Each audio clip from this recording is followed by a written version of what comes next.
Esta presentación es parte del material para la clase de informática médica que se imparte en la Facultad de Medicina y Nutrición de la UABC. Bueno, pues continuando con los fundamentos de la informática médica, quise incluir también historia de Internet, algunos eventos importantes. Quiero mencionar que algunas de las fechas que se mencionan aquí probablemente no sean exactas. Algunas fuentes varían esas fechas. También algunos de los acontecimientos pueden que no sean exactos. Sin embargo, pues en esta presentación trataré de dejar la idea clara, lo más clara posible, ¿no?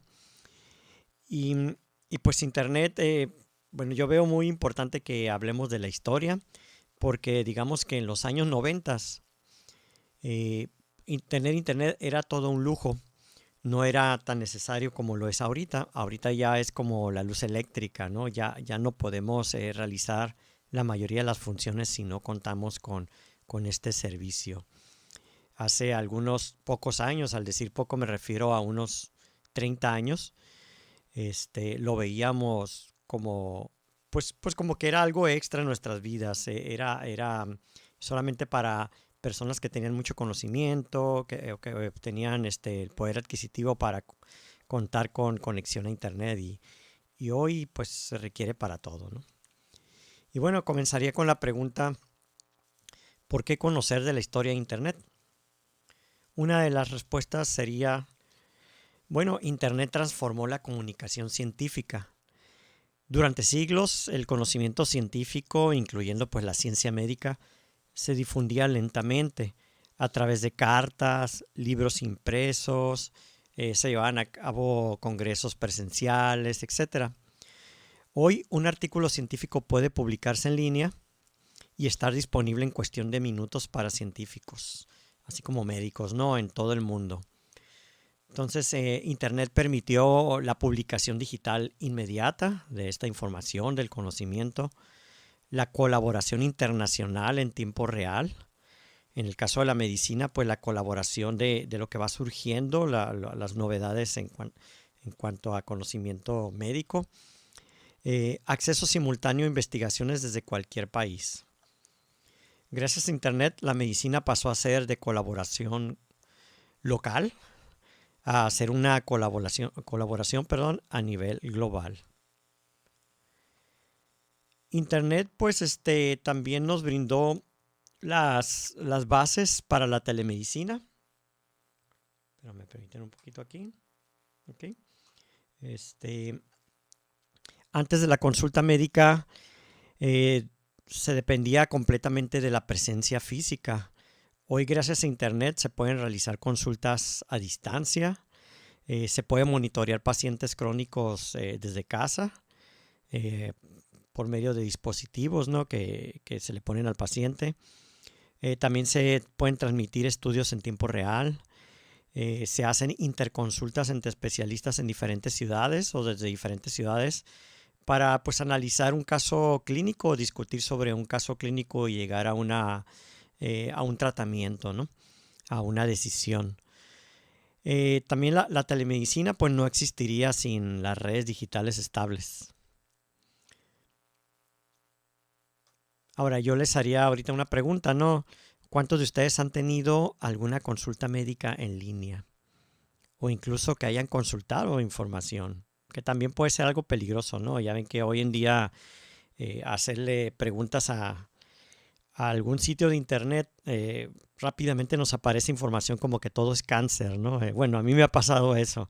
Entonces también tenemos que ser muy cautelosos y educar a las personas a que realmente, pues, de todo modo se tenga que depender de un profesional, ¿no? Para que nos brinde la información correcta. También, por ejemplo, ¿cuántos de nosotros hemos recibido los resultados de un análisis de laboratorio y que se nos hayan enviado a través de correo o a través de WhatsApp? Eso pues antes era imposible, teníamos que esperar pues días, ir al lugar a que nos los entreguen, etcétera, ¿no? También pues conocer sobre la historia de Internet pues es porque saber que Internet nos ha brindado acceso a bases de datos biomédicas. Por ejemplo, como estudiantes de medicina, muy probablemente ustedes van a utilizar constantemente algunos sitios como o bases de datos como PubMed, Clinical Key, UpToDate o bases de datos de guías clínicas. Sin internet, el acceso a esta información pues sería muy limitado. Solamente lo pudieran adquirir a través de libros, ¿no? Y esa sería una consulta muy lenta. Además de que sería muy costoso, ¿no? Ahora, internet vino a democratizar el acceso al conocimiento médico también, ¿no? Que entre varios científicos, varios médicos colaboren, ¿no? Para el conocimiento. Ahora, hoy es muy importante, además, no, ya no memorizamos más bien las cosas, pero es muy importante que sepamos cómo buscar la información de manera confiable, porque se van a dar cuenta que va a haber mucha información médica en internet, pero también debemos de saber encontrar la que es la correcta, ¿no? De las fuentes confiables. Bueno, Internet también nos ha dado la posibilidad de contar con la historia clínica electrónica. Muy probablemente lo veamos en este curso, ese tema. Por ejemplo, en muchos hospitales ya no se utiliza el expediente en papel. Claro, en algunos todavía, ¿no? Pero eso es muy tedioso. Se batalla mucho para encontrar la información, la integración de estudios dentro del expediente, etcétera. Pero ahora se utilizan sistemas digitales que permiten, por ejemplo, un registro bien estructurado de los datos clínicos, el acceso inmediato a antecedentes del paciente, o puede ser en tiempo real, los hospitales pueden consultar esos antecedentes, se puede compartir la información entre distintas áreas médicas y también se puede elaborar análisis estadístico de grandes volúmenes de datos, que también es uno de los objetivos de este curso, ¿no? Que lo veremos más adelante. Ahora, todo esto funciona pues sobre una infraestructura pues basada en Internet o en todas esas redes que son derivadas del desarrollo de esta red. Otra pregunta que les quiero hacer a ustedes es a ver si esto realmente sucede hoy en día en instituciones como el IMSS, Iztecali, los hospitales, etcétera, ¿no? Bueno, ya les tocará a ustedes averiguarlo, ya sea cuando vayan a clínicas o estén haciendo internado, servicio social. Probablemente conozcan pues las deficiencias o se asombren de si ya está bien implementado este tipo de avances como es tener la historia clínica electrónica, el contar con bases de datos, el realizar análisis de datos para generar estadística y conocimiento. Pero aquí yo les quería dar un consejo, o sea, ustedes ya estando ahí, ojalá les quede clara esta información y ustedes puedan ser agentes de cambio, es decir, puedan identificar aquellos problemas en cuanto al acceso a la información, al manejo de la información y sepan implementarlo, ¿no? Ojalá sí puedan lograrlo. Bueno, antes del desarrollo de Internet, de lo que fue la idea de Internet, les voy a mencionar algunos acontecimientos previos, ¿no? El ser humano, pues nosotros siempre hemos tenido la necesidad de comunicarnos y siempre buscando comunicarnos de manera más rápida, más efectiva y al mismo tiempo también la comunicación que sea a distancia, ¿no? En un inicio, pues cuando queríamos comunicar algo a distancia, enviábamos a un mensajero y esto podía tardar horas, días, meses incluso, ¿no? Pero bueno, fue hasta 1837 que se inventó el telégrafo. Esta tecnología de comunicación pues fue muy exitosa, ¿no? Se utilizó mucho durante los años 30, 40, 50, 1830, 1840, 1850. Claro, después llegaron otras tecnologías. El telégrafo, pues si no supieron de él, consistía principalmente o inicialmente de un código que era el código Morse, que era a través de sonidos, de pulsos, y se lograban codificar mensajes, ¿no?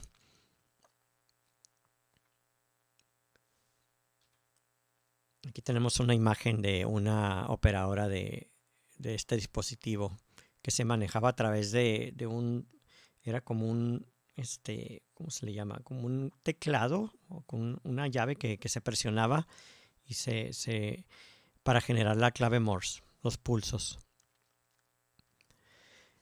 En los años 50 pues se creó el teléfono, se inventó el teléfono y a partir de ahí fue el medio predominante de comunicación por muchos años. Actualmente lo seguimos utilizando. Aquí lo interesante del teléfono es que el teléfono vino a construir una red muy grande de comunicación. Ya ven que hay postes de comunicación donde va el cableado telefónico, que esto sirvió después para enlaces de internet. Entonces, cuando surgió internet ya se contaba con cierta infraestructura gracias al teléfono, a la implementación del teléfono. En aquel entonces, pues la compañía Bell era la que dominaba en los Estados Unidos, aunque también existían otras compañías en otros países. Y se creó una red muy masiva, ya todo el mundo se comunicaba por vía telefónica. Era costoso, sobre todo para comunicarse a grandes distancias. Ahorita ustedes, en esta generación, ustedes ya no les tocó escuchar eso de que, oye, sale muy caro llamar a larga distancia. Pero años atrás, realizar una llamada a otro país, pues representaba un costo, ¿no? Y teníamos que cuidarnos mucho de no durar mucho tiempo en esa llamada.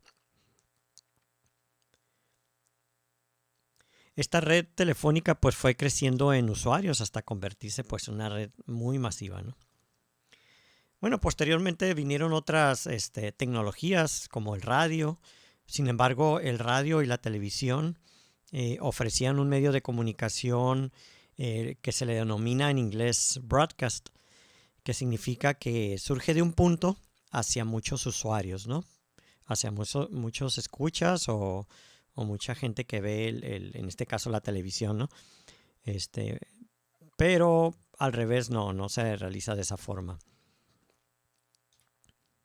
Aquí tenemos, bueno, un teléfono. Otro acontecimiento previo que marcó mucho a lo que es el Internet fue que en 1957 Rusia desarrolló y lanzó un satélite llamado Sputnik. Era un satélite que tenía unas antenas y podía realizar ciertas mediciones y llevar a cabo cierta comunicación. Entonces, esto hizo a Estados Unidos que se sintiera que se quedaba atrás en cuanto a tecnología. Y fue cuando creó una agencia llamada ARPA, que en español significa Agencia de Proyectos de Investigación Avanzada. Aquí tenemos el satélite, así es como se veía el satélite Sputnik.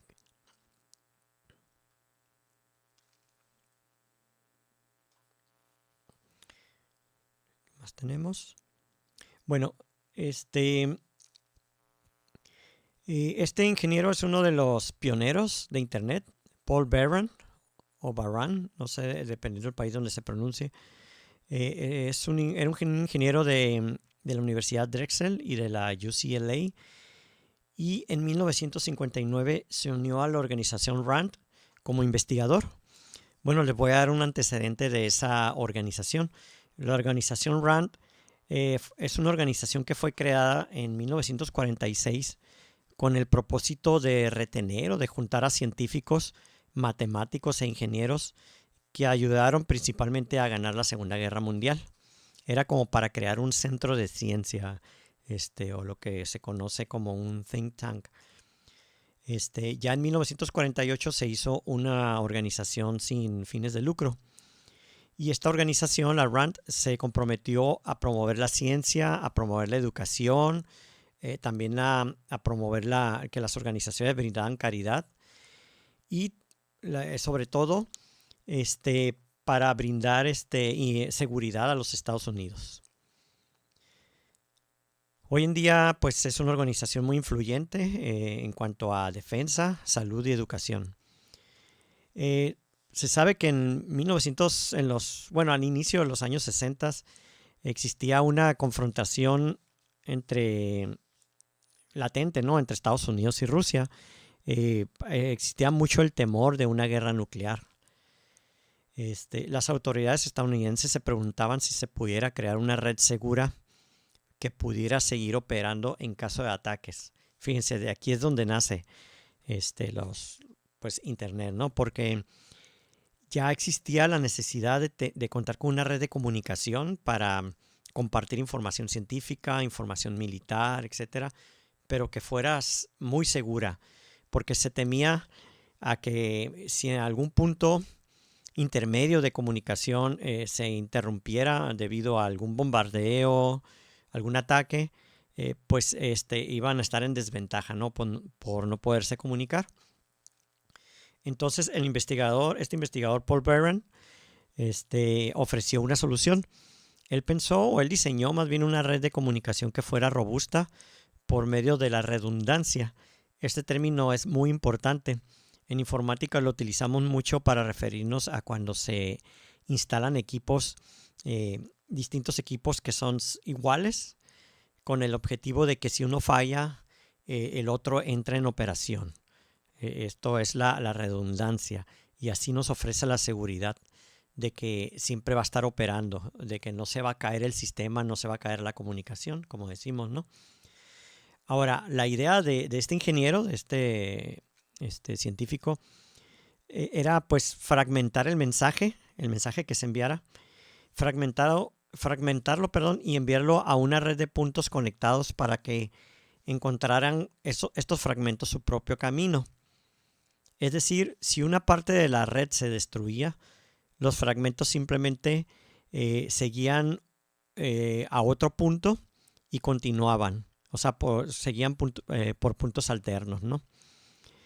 Ya posteriormente, casi al mismo tiempo, un investigador británico que trabajó también en la idea similar a Paul Barron, pero él lo llamó la conmutación de paquete. Comunicación de paquetes, más bien. Ahorita se los voy a explicar un poquito más a detalle. Miren, aquí en estas gráficas podemos ver a la izquierda cómo se manejaba la comunicación de manera centralizada. Cada punto representa un nodo, es decir, un equipo de comunicación. Podemos poner como ejemplo los teléfonos, o ya en el caso de la informática una computadora, ¿no? Cuando se manejaba de manera centralizada, si queríamos comunicarnos de un punto a otro, teníamos que pasar a fuerzas por el punto intermedio o el punto central. Ahora, aquí representaba un riesgo. Si se dañaba o si era atacado, en el caso del temor a la guerra, ese punto central pues se perdía toda la comunicación. Después surgió la idea de descentralizar esa forma de comunicarse, como se ve en la gráfica de en medio. Aquí existían varios puntos intermedios, pero aún así, si se fijan, aún así existen puntos que son esenciales. Por ejemplo, el que está como a la mitad. Si queríamos comunicarnos de uno de los nodos o puntos que están en mero abajo a los que aparecen arriba, de todos modos tenían que pasar por el punto intermedio. Y si ese punto intermedio se caía o era derribado por un ataque, pues se perdía toda comunicación. Por lo tanto, Paul Barron fue el que propuso este nuevo diseño, que es el que aparece a la derecha, que es un diseño distribuido en forma de red. También de ahí nace como lo que es la web, ¿no? En Internet.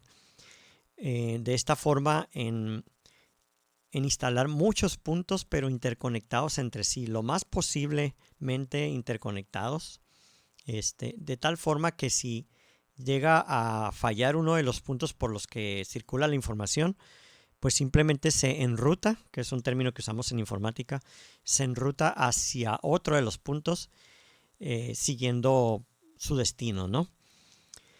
Ahora, también un punto muy importante, los equipos generalmente eran muy costosos, los equipos intermedios de comunicación. Entonces, este científico tuvo la brillante idea de decir, ¿por qué no mejor construimos equipos que no sean tan confiables? No importa que no se invierta tanto en esos equipos, pero si los hacemos que fueran redundantes,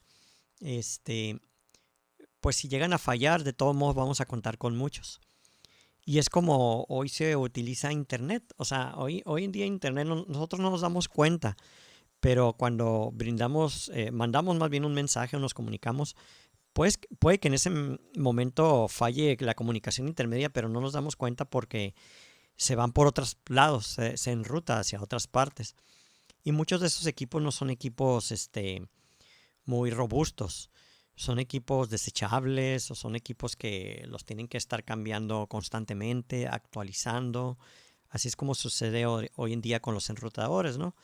Que cada vez tienen un costo menor, etcétera, ¿no? Entonces él dijo, se pudiera lograr mediante una estructura de nodos altamente redundantes, con componentes poco confiables. Tenemos a otro científico, Paul Davies. Él es británico. Él aportó ideas similares a Paul Barron, pero allá en el Reino Unido. Y en 1966 él imaginó que pudiera existir una red única, es decir, una sola, para las comunicaciones de datos y telefonía, ¿no? Bueno, no estaba tan errado porque hoy es complicado decir, por ejemplo, no sé si alguna vez ustedes se han preguntado a quién pertenece Internet o quién es el dueño de Internet. Pues muchos dicen, no, es que no es de nadie. Internet ahora son muchas redes interconectadas que ya no se puede saber a quién pertenece. Pertenece pues realmente a muchas empresas, ¿no? Las empresas grandes que brindan comunicación. Entonces no se puede decir que pertenezca a una sola. Entonces, lo mismo que dijo aquí Donald Davis, existiría una sola red, es una red que aparenta ser de todos, que hoy en día la llamamos Internet, ¿no? Él también observó que hay un problema importante en los nuevos sistemas informáticos de tiempo compartido, que así le llamaban, que era el costo de mantener abierta una conexión telefónica para cada usuario. Bueno, déjenme ponerlos en contexto. Cuando se conectaban dos computadoras de manera distante para intercambiar información científica, se tenía que, como se llevaba a cabo mediante líneas telefónicas, por esa infraestructura que ya existía de líneas telefónicas, salía costoso mantener abierto el enlace. Es decir, si se quería mantener siempre la comunicación, pues se tenía que pagar ese enlace. Y como les mencioné anteriormente, los enlaces de larga distancia eran muy costosos. Entonces esto representaba pues un grave problema, ¿no? Entonces esta persona también ya estaba pensando en cómo solucionar eso, cómo hacer que no se ocupara la línea tanto tiempo o que no estuviera abierta la misma línea. Él fue quien pues definió el término de paquete, que ahorita lo voy a aclarar, ¿no? Inventó la comunicación de paquetes junto con Paul Barron. Aunque son científicos que estaban distantes, al final de cuentas coincidieron cuando colaboraron para el gobierno de Estados Unidos en la elaboración de ARPANET.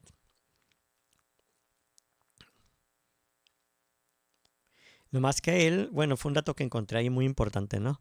Él como que nunca sintió que obtuvo tanto crédito, no lo mencionan tanto, menciona más a otros científicos. Este es otro pionero que lo veo muy feliz ahí en la foto. Fue un doctor en informática, ingeniero del MIT, que es el Instituto Tecnológico de Massachusetts. Ese instituto, esa universidad es muy, muy importante en Estados Unidos y en todo el mundo, ¿no? Se encuentra en Cambridge, cerca de Boston, y es todo un centro de ciencia. Muchos de los científicos pues han colaborado con ella, ¿no? También fue profesor de la UCLA y él aportó, bueno, ya existía la teoría que les platiqué, que era de utilizar paquetes o fragmentar la información, pero él desarrolló la matemática que implicaba, ¿no? O sea, esa logística, toda la matemática para que funcionara la que hoy conocemos como conmutación de paquetes de forma eficiente y que viene siendo la base de las conexiones que hay en Internet. Él también jugó un papel muy importante en el desarrollo de ARPANET, que es la red previa a lo que es Internet, ¿no? Volviendo un poquito a cómo es o cómo se realiza una comunicación a distancia telefónica. Miren, a ver si me puedo dar a entender con este diagrama. Cada cuadro que aparece ahí con unos círculos son las oficinas de conmutación o oficinas de telefonía. Cuando se quería realizar una llamada, pues la llamada pasaba por esas oficinas. Las oficinas hacían la conmutación. No sé si llegaron a saber que había originalmente unos operadores o operadoras que manualmente movían unos cables para realizar esas conexiones cuando se quería establecer una llamada. Ya después lo hicieron unos aparatos que hacían la conmutación de manera automática por medio de unos relevadores. Esos dispositivos los voy a mencionar más adelante. Pero bueno, aquí lo que les quiero explicar es que para realizar esa comunicación tenía que pasar por diversos nodos o diversos puntos y se tenía que mantener esa comunicación abierta. Eso era muy costoso. Imagínense, en ese ejemplo que puse, pues muy corto ese viaje. Eran 1, 2, 3, 4, 5. Déjenme aquí a ver si me ven el mouse. 1, 2, 3, 4, 5 pasos, ¿no? Para llegar a la línea, a que suene el otro teléfono. También las computadoras cuando se conectaban, así se conectaban de esa forma, ¿no? A través de una línea telefónica. Y aquí es donde está ese nuevo diseño que idearon tanto Paul Byron como a quien mencioné ahorita, pero no olvidé el nombre. Bueno, no voy a perder tiempo, pero a ver si ustedes se acuerdan. Que viene siendo la conmutación de paquetes. En este diagrama, por ejemplo, esta computadora, la computadora A, cuando se quiere comunicar a la computadora D, envía un archivo, ¿no? Ese archivo, la idea aquí es mejor fragmentarlo. En vez de que se mantenga abierta la comunicación entre estos nodos, lo cual mencioné que resulta costoso, lo que se hace es que mejor se fragmenta esa información y, digamos, en este ejemplo lo fragmentan en cuatro piezas, ¿no? La 1, la 2, 3 y la cuarta. Y ese paquete se puede ir por distintos caminos. Por ejemplo, el fragmento 1 se puede ir por este camino, por este nodo, por este otro nodo, luego atraviesa por acá hasta llegar a la otra computadora. El otro fragmento decidió tomar otro camino. Esa decisión se lo utilizan hoy en día de manera automática los ruteadores, ya sea por costo del enlace, o sea porque a lo mejor el enlace por donde se fue el paquete 1 o el fragmento 1, perdón, probablemente se cayó o estaba saturado, etcétera. Entonces se va por otra parte que al final de cuentas también llega a la computadora D. Y así también para el fragmento 3 y el fragmento 4. Pero si se fijan, el paquete no llegó en orden. Llegó primero el 1, luego llegó el 4, luego el 3 y luego el 2. Pero eso no importa en este diseño. Aquí es donde intervino la matemática de esta persona que la diseñó. Que pues tiene que haber todo un protocolo que se va a encargar de volver a armar la información, el paquete, de saber cuál fue primero. Hay por ahí una logística, un protocolo, para que el usuario, para que eso sea transparente para el usuario y llegue en la información. Así es como funciona hoy en día. Hoy en día esta red de los puntos intermedios o nodos son lo que le conocemos como ruteadores. Por ejemplo, en el caso de la Facultad de Medicina y Nutrición, contamos con unos ruteadores y para enlazarnos a Internet nos enlazamos con el proveedor. El proveedor tiene ruteadores que se enlazan con otros proveedores de Internet de mayor magnitud que también tienen unos ruteadores y así hasta que nos permiten enlazarnos hasta el destino, ¿no? A la información que queremos consultar o queremos enviar. Ahora, aquí el ejemplo está muy claro. Como les dije, ¿qué sucede si uno de estos puntos se interrumpe? Para el caso del temor a la guerra o a los ataques, pues simplemente el paquete se va por otra parte y llega de manera segura, ¿no? Tenemos aquí a otro pionero pues, de los inicios de Internet. En este caso es el físico, matemático, informático y también psicólogo. Realmente eran personas demasiado estudiosas. Él es Joseph Carl Robert Licklider, que lo abrevian como JCR Licklider. Él estaba muy interesado en las tecnologías de la información. En los años 50 ingresa al MIT, esa universidad que les mencioné, como profesor. Y él ya en sus estudios previó la comunicación interactiva. Esto es muy, muy importante. Porque él ya no visualizaba nomás a las computadoras como para realizar cálculos, como lo vimos bueno, en la presentación de la historia de la computadora, ni tampoco para nomás envío de información. También lo vimos en esa presentación. Sino en este caso para que fuera interactiva, es decir, donde hubiera una interacción con el hombre y se pudiera enriquecer mucho así el conocimiento, la interacción, ¿no? En 1960 él publicó un artículo que se llama Simbiosis hombre-computadora. Fíjese, todavía no había computadoras con transistores, todavía no existían los chips, bueno, estaban en desarrollo apenas, y él ya pensaba en esa simbiosis. Déjame ver si tengo algo de su... Bueno, si no, ahorita lo veo. Aquí está. Miren, en ese artículo, él planteó que los humanos y las computadoras trabajarían en estrecha cooperación. Las personas definirían objetivos, formularían hipótesis y tomarían decisiones, mientras que las máquinas realizarían las tareas repetitivas, los cálculos complejos y procedimiento en de los datos en tiempo real. ¿Qué es lo que sucede actualmente, no? Hoy en día nosotros pues definimos qué objetivos, formulamos esas hipótesis y dejamos que las computadoras pues hagan esas tareas, nos ayuden al procesamiento, ¿no? Pero ya desde hace pocos años pues ya contamos con la inteligencia artificial, que también se dice que está en pañales, aunque nosotros nos sorprendamos de ese gran avance. ¿Por qué? Bueno, porque también nos está ayudando incluso hasta a formular nuevas hipótesis, ¿no? Y a realizar tareas que nunca pensamos que podían realizar, ¿no? Sino solamente un ser humano. Bueno, continuando aquí con este físico, matemático, informático y psicólogo, en el 68 él publicó un artículo que se llama La computadora como un dispositivo de comunicación.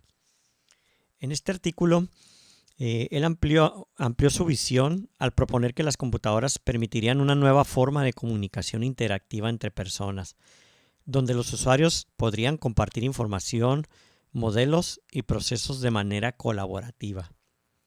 Pues tal cual, ¿no? Todo un visionario, ¿no? Porque es lo que hacemos hoy en día, ¿no? La colaboración. Y esto es bien importante que lo mencionemos porque pues cuando veamos telemedicina, pues realmente es eso, ¿no? Es la colaboración a distancia. Es aplicar la medicina a distancia, que contiene mucha colaboración entre los médicos. Bueno, es el mismo. Él ideó ideas sobre la red informática mundial, que así lo veían antes, parecían como historias de ciencia ficción. Él presentó retos para implementar una red de computadoras de tiempo compartido. Eso de tiempo compartido se refiere a que comparten el tiempo de la comunicación, ¿no? Y también lo que pasa es que también se refiere a que en aquel entonces eran unas computadoras enormes, costosas, muy difíciles de utilizar. Y solamente ciertas personas las podían utilizar. Entonces él ya visionaba que cualquier persona pudiera utilizar una computadora y de alguna manera se pudiera compartir ese espacio del uso de una computadora central, ¿no? No estaba tan errado porque realmente eso es lo que hacemos. Cuando nosotros accedemos a un servidor, ya sea para solamente consultar información, descargar una imagen, subir algún archivo o para que nos procese información, nos realice cálculos, etcétera. Pues realmente estamos utilizando esa computadora en tiempo compartido. Nos dedica un espacio de tiempo a nosotros, otro espacio de tiempo a otra persona, otro espacio de tiempo a otro usuario, etcétera, ¿no? Al igual que, como mencioné, la comunicación hacia esa computadora. En su momento, él nunca implementó la visión que él tenía. Sin embargo, todo su conocimiento, aportaciones, fueron guiando el desarrollo de ARPANET, ¿no? que es la red que originalmente fue militar por el Departamento de Defensa de Estados Unidos, que fue como el inicio de Internet, ¿no? Entre el 62 y el 64, él lideró un proyecto para el MIT para que se diseñara una computadora tipo mainframe para ser compartida por 30 usuarios. Bueno, aquí es más de lo que mencioné anteriormente, ¿no? Del tiempo compartido. Mainframe pues se refiere a una computadora, como les mencioné, así les decían, ¿no? Una computadora enorme de mucha capacidad. Ahorita voy a poner como una imagen. Y en el 65 escribió un libro que se llama Librerías del Futuro. Esto que le estoy compartiendo de los libros y artículos, tengo los enlaces, entonces se los voy a compartir ahí en Blackboard. Si tienen tiempo, no es obligatorio, ¿no? Pero está muy interesante por si los quieren leer, a ver si tienen tiempo. En Librerías del Futuro, en este libro, él plantea cómo las bibliotecas dejarían de ser únicamente espacios físicos llenos de libros impresos y se transformarían en sistemas electrónicos de almacenamiento y recuperación de información. Su idea central fue que gracias a las computadoras el conocimiento podría organizarse de forma digital. Bueno, no sé si lo dijo así, pero así es como lo encontré. Y consultarse de manera interactiva, rápida y personalizada. Perdón si dudé cuando dijo de forma digital, porque pues las computadoras, bueno, ya eran digitales, sí es cierto. Según el año, ¿no? Ya eran de forma digital. Miren, muy, muy acertada esta persona, porque él pues ya planteaba, ¿no? De que los libros de ser físicos ahora iban a estar de manera almacenada, de manera electrónica. En aquel entonces la mayoría de los científicos decían, pues eso es imposible, se requiere demasiado espacio, pues cuando las computadoras eran de bulbos o de tubos de vacío, pues eran demasiados tubos de vacío. ¿Cómo se iba a almacenar tanta información? Era muchísimo. Y aparte las comunicaciones eran lentas para lo que se requería. Pero pues él ya lo estaba visualizando, ¿no? Ya lo imaginaba. Hoy es todo un hecho eso, ¿no? Y mucho más. Miren, y lo más interesante es que pues en ese año, en el 65, él ya hablaba de cosas que hoy nos parecen muy normales, ¿no? Como la búsqueda de datos digitales.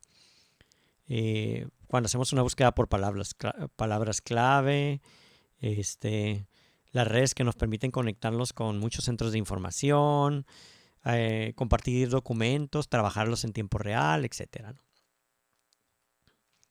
Luego, en el 67, publicó un artículo que se llama Televistas. No tiene nada que ver con la empresa de televisión, es Televistas. Yo cuando primero lo leí, eso fue lo primero que pensé. Ese artículo lo leí, está muy interesante, ¿no?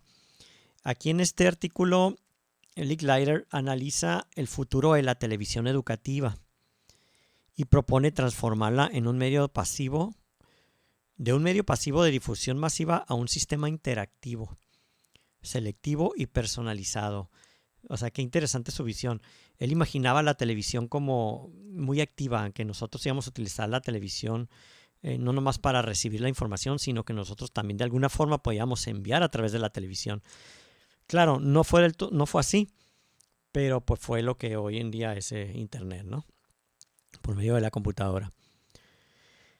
Dice que él criticaba el modelo tradicional de transmisión única, o sea, lo que se le conoce como broadcast, en donde todo el mundo vemos el programa y no nos queda de otra más que verlo, ¿no?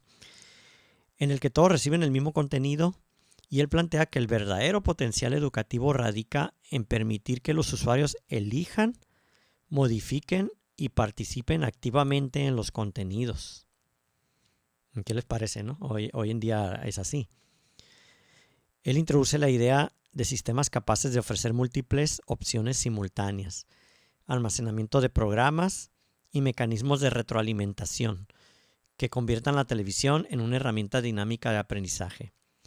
Miren, cuando leí el artículo noté que lo triste ahí fue que pues, la idea de él era muy buena. Él proponía sobre todo para la educación. Y yo recuerdo que antes también se mencionaba que la televisión, para que a todo mundo le llegue la educación, pero ustedes investigan, pues se pueden dar cuenta que no fue del todo así, ¿no? O sea, desafortunadamente también las grandes empresas televisoras pues caen en lo que viene siendo el poder, ¿no? Lo que es manipular la información, transmitirte lo que ellos quieren, no es democrático, eh, etcétera. Pero pues aquí ya sería meterme en otro tema, ¿no? Pero pues para que también tomen nota al respecto. Miren, él visualizaba comunidades educativas conectadas y que fueran servicios bajo demanda. O sea, que lo que quisiéramos ver, ¿no? Bibliotecas digitales y sistemas interactivos que favorezcan la colaboración y la toma de decisiones informadas. Me acuerdo que cuando lo leí decía, no, que el gobierno a través de la televisión le iba a preguntar a los usuarios sobre decisiones y cada quien íbamos a presionar botones en la televisión para decir, no, pues yo voy a optar por la opción A, o sea, como unas elecciones, ¿no? Nacionales. Pero pues no es así, ¿no?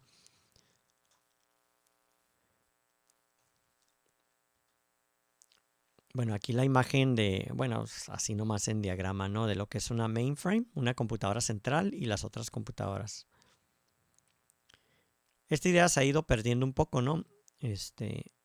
Porque antes en las empresas se contaba con un servidor grande y cada usuario tenía una computadora que era como una terminal. Es decir, casi no tenía procesamiento, nomás operaba como si fuera un teclado y un monitor, mientras el mainframe era el que realizaba todo el procesamiento. Aquí en esta foto, bueno, podemos ver una computadora muy famosa en el momento, por los 60 creo, que fue la Univac. Lo que está al fondo es la computadora, a la derecha están los medios de almacenamiento, creo que es de cinta magnética, y a la izquierda en el escritorio se ve el operador de la computadora, ¿no? Pareciera que él tuviera una pantalla, pero no, es nomás un tablero, un teclado, y hay unos focos que son los que les brindaban el resultado. Bueno, esta foto va más para el tema de la computadora, ¿no? Pero es una idea. Tal vez está un poco cansada esta presentación, pero no se me desesperen. Tenemos aquí a otro pionero que es Leonard Kleinrock, que en 1964, fíjense, estamos hablando casi de los mismos años, ¿no? Publica el libro Redes de Comunicación. Él preparó las especificaciones funcionales para ARPANET, esa red que les mencioné del Departamento de Defensa. Pero él supervisó la construcción de unos equipos muy importantes que fueron los equipos más esenciales para lograr esta red que después fue Internet, que le llaman los IMP, que vendrían siendo en español los procesadores, los interfaces o procesadores de interfaz de mensajes. Bueno, si lo traduje bien, ¿no? Que son considerados los primeros enrutadores o ruteadores. En la imagen, la caja que se ve a la izquierda es uno de ellos. Hoy en día ya no son tan complejos, porque voy a lo mismo, esos aparatos eran muy costosos y hoy en día son aparatos más falibles, por decirlo así, pero que cuestan mucho menos, ¿no? En el 69 conectó la primera computadora a ARPANET y fue ahora sí que la primera conexión computadora ruteador. En el diagrama de abajo se ve ese aparato que es un IMP que se encontraba en la UCLA, que es la Universidad de Los Ángeles, Universidad de California, Los Ángeles. Y a la derecha es una computadora que es una Sigma 7. Aquí se ve la bitácora de cómo se realizó en el primer enlace. El primer mensaje que se envió fue entre la entre la Universidad de California, Los Ángeles y el Instituto de Investigaciones de Stanford. Se ve ahí en el diagrama lo que aparece la línea en amarillo. Una computadora 940 con una Sigma 7. Y aquí tenemos los primeros 4 nodos que se lograron en diciembre del 69, que fue la UCLA, la Universidad de Stanford, el Instituto de Stanford, perdón, o la Universidad de Santa Bárbara, perdón, y la Universidad de Utah. Aquí lo vemos en el diagrama. Aquí vemos cómo están interconectados. Se fijan que aquí no está no del todo en una red de araña, pero ya se cuenta con un enlace ahí redundante. Estos fueron los primeros enlaces, ¿no?, que se lograron. Otra vez esta persona feliz con su primer interfaz que después llegó a ser el enrutador. Déjenme me adelanto un poquito de esto. Y como les mencioné, ¿no?, el ARPANET pues, fue la red del gobierno, que es la agencia de proyectos de investigación avanzado, ¿no? Pertenece a la ARPA. La finalidad de esa red era compartir recursos computacionales distantes, tanto pues científicos como militares, ¿no? Proveer comunicación confiable aún en fallas parciales de la red, es decir, que ningún punto sea el más crítico. Poder conectar diferentes tipos de computadoras, esto fue muy muy importante porque había diversos tipos de computadoras y debería existir algo para que pudieran conectarlas entre ellas. Y que se lograra un esfuerzo cooperativo más que centralizado para tomar las decisiones, ¿no? Y este fue el precursor del Internet. Se utilizó la red telefónica, como les mencioné, para interconectar los IMPs entre esos puntos. Y la demostración exitosa falló, pero fue durante una conferencia en el 72. Se dice que también cuando trataron de loguearse, como decimos, o autentificarse, en vez de que le llegara la palabra login completa, nomás les llegó la LO y luego se trabó la comunicación. Pero bueno, pudieron demostrar que servía, ¿no? Hubo una empresa, ¿no?, que estaban escépticos, como AT&T, incluso Xerox, creo, pero después vieron el potencial y colaboraron mucho para crear tecnología para Internet. Ya en el 73 se creó el protocolo Ethernet.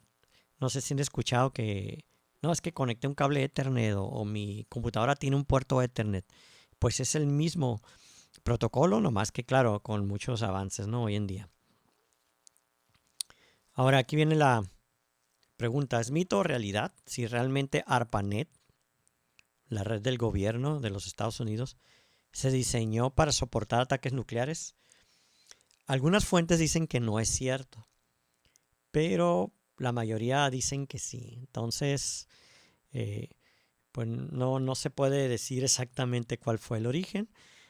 También que los rusos pues ya habían lanzado su satélite y había que lograr avances, no estar atrás. Miren, en el 71 ya existían 15 sitios conectados, esos que aparecen ahí. Ya estaban colaborando con computadoras pues, muy antiguas, pero en aquel entonces eran de mucho potencial. Ya estaba MIT, como pueden ver, y la NASA.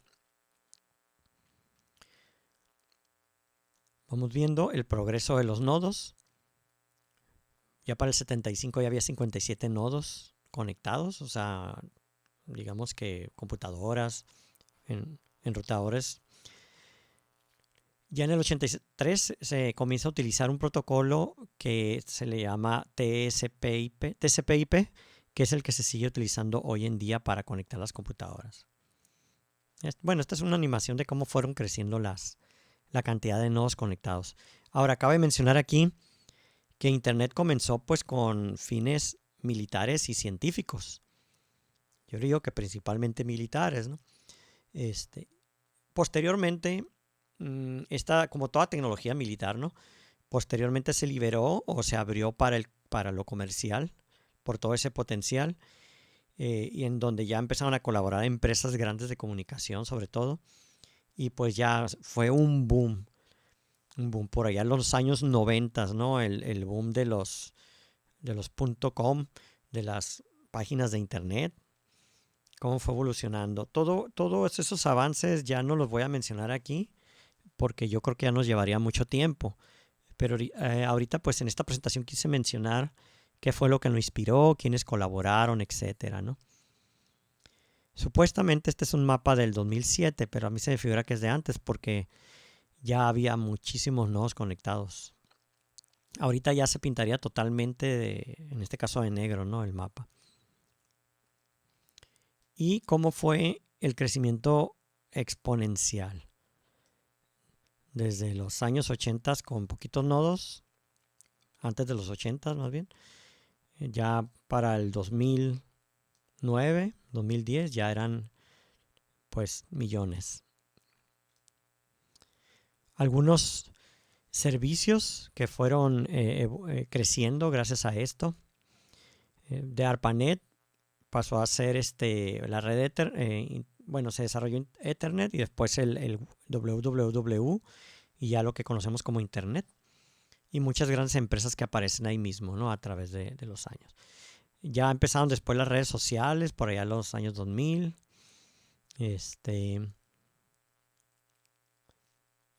Y otros, ¿no? Para no mencionar tantos. El primer correo electrónico se envió en 1971.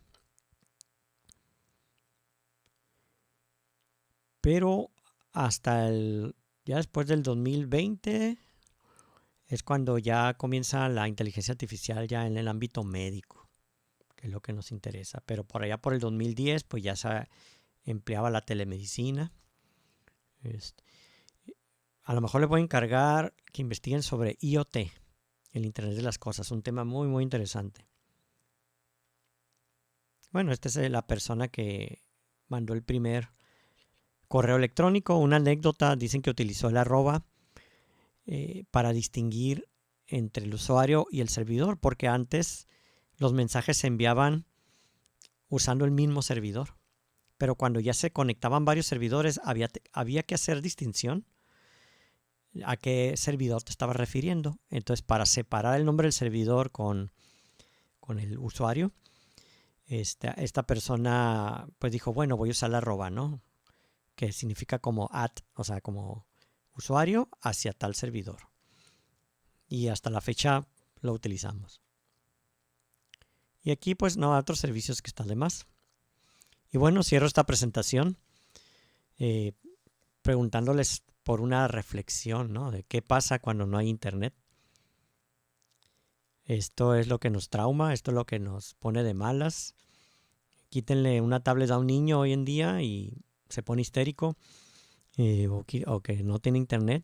Y nosotros los que estamos trabajando con la información no podemos continuar si no hay internet. Ya es altamente necesario como la luz eléctrica y es un servicio que definitivamente va a tener que estar disponible y va a progresar o va a evolucionar. Probablemente tenga otro nombre. Claro, va a haber nuevos servicios, pero siempre en un crecimiento exponencial. Bueno, muchas gracias.